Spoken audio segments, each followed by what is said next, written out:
Okay, so the next problem we are solving in lead code is best time to buy and sell stock. Okay, so here will be given the list of stock prices. Okay, like I mean, from let's we can consider it as the day 1 to day 7 or anything. Okay, we got the stock prices, and our task is to find out the maximum profit that we can get here. Like I mean, let's say that if I'm buying the stock on the day 2 and selling it on day 7 or last day, right? I will be on loss, right? 4 minus 1 minus 4 will be like I mean minus 3, correct? Like I will be on a loss. Like we'll have to do the basically we'll have to do the combinations and we'll have to get the result such that it will give me the maximum profit value. Okay, so how to approach this problem, right? Like I mean, first foremost thing, what we can do is we can use we can try out all the combinations, correct? Let's say that O of n square logic time complexity, it would be, let's say that I'm on day 1 and I will take the difference of all the other values, like I mean with the 7, and I will check which will result in maximum profit. And similarly, I will have to do the 1, 5, all these things, right? That will result in O of n square time complexity. So instead, what we can do is, like I mean, let's think the other way around. Okay, so let's assume these are the stock prices from Monday to Saturday, or okay, like I mean, there's a week stock values that we can say. Okay, and now let's assume that I want to sell a stock on Thursday. Okay, and I know what were the values from Sunday to Wednesday, correct? And if I keep a track of the lowest prices, let's say that in Sunday it was 11 and in Monday it was 8, or like I mean 9, or like this, right? Like if I keep a track like that, like whichever the minimum price it was, right?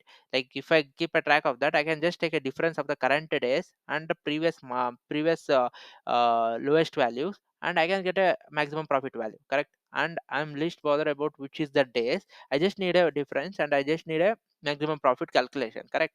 So that's how we are going to approach this problem. Okay, first we'll say that it was like I mean there is no minimum price, like everything is rocket, guys. Okay, so minimum price will be infinity, and when we enter this loop, right?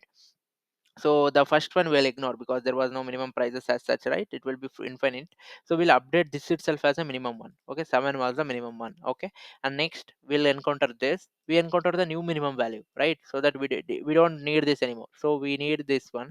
We'll update set the minimum price as that. Okay, and if we encounter any price that is greater than minimum one, right, we will take a difference and we'll calculate a profit. Okay, 5 minus 1 is 4, like the profit is 4, right? Profit initially was we set it to 0. Now max profit will compare, which is this will result in 4. Max profit was 0, so the max profit will get updated to the 4. Okay, similarly when we come here, we'll check if it is less than 1, right? That was the minimum one, right? No, like I mean we'll be keep on doing it, and at some point in time we'll be like I mean it's kind of combinations, right? This is 1, correct? Our minimum price will come here. 6 minus 1, it will be 5. Initially the previously the profit was 4 and now it is 5. We'll update our max profit here. Okay, and similarly we'll do the calculation. Okay, so to summarize here, right, like we are just thinking the other way around. Okay, like I mean when we want to, usually when we think is when we want to buy and when we want to sell, do the combination. Instead what we're doing here is we will be keeping a track of the lowest prices from the previous days. Okay, and one day, let's say that if I want to sell it, I will be checking the previous lowest prices. I will be taking the diff of it and calculating the maximum profit. That's it.